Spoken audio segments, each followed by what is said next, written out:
요즘 뉴스를 보면 가슴 아픈 사건들이 많다. 얼마 전에는 20대 여성이 환청을 듣고 생후 10개월 된 아기에게 휴대폰을 던져 큰 상처를 입힌 일이 있었다. 사건을 접한 많은 사람들이 충격을 받았지만 더 놀라운 건 이런 사건의 이면에 숨겨진 우리 사회의 큰 문제가 드러났다는 점이다. 바로 정신질환과 그로 인한 사회적 위험성이다. 그 여성이 왜 그런 행동을 했을까? 경찰 조사 결과 그녀는 조현병을 앓고 있었다고 한다. 환청 속에서 아기 엄마가 자신의 어머니를 욕했다고 믿고 분노를 참지 못했던 것이다.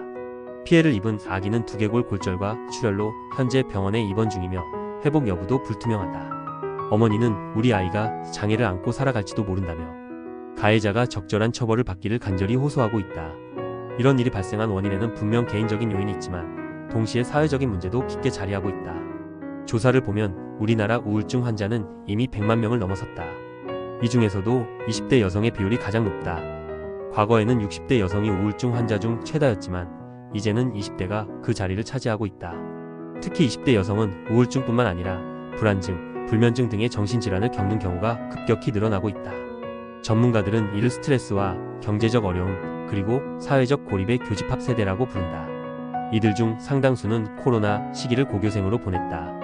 이 시기는 또래와의 관계 맺기가 중요한 시기인데 사회적 거리두기와 온라인 수업으로 인해 관계가 단절되었다. 소셜미디어에서 남들과 자신을 비교하며 상대적 박탈감을 느끼는 경우도 많았다. 이런 환경에서 자란 20대 여성들은 정신적으로 더 취약할 수밖에 없었다. 우울증을 앓는 20대 여성들이 늘어난 데에는 또 다른 요인들도 있다. 포급률이 급격히 증가한 것도 한 가지 예다.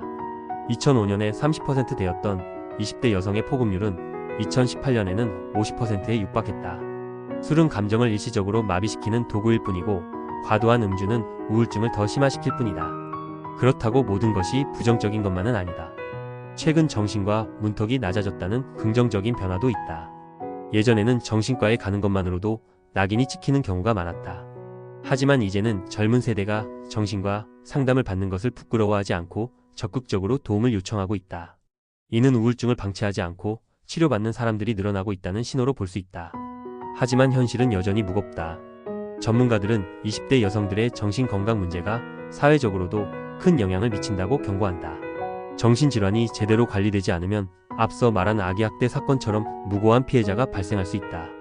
특히 우울증이나 불안장애를 앓는 사람이 스트레스를 받으면 자신뿐 아니라 주변 사람들에게도 위험을 끼칠 가능성이 크다. 결국 이런 문제는 개인의 책임만이 아니다. 사회적으로 성숙하지 못하고 교류 없이 성장한 환경이 오늘날의 20대 여성들을 더욱 취약하게 만들었다. 과거에는 정신질환 검사지로 테스트했을 때 많은 이들이 정신적 문제가 있다는 결과가 나왔지만 이런 높은 비율을 감추기 위해 검사지를 수정하고 있다는 이야기까지 들린다. 결론적으로 오늘날 20대 여성들은 경제적 어려움과 고립, 그리고 심리적 불안을 겪으며 성장해왔다. 이로 인해 내면적으로 건강하지 못한 경우가 많아졌다. 정신질환과 무고죄가 빈번하게 언급되는 이유도 이와 연결되어 있다.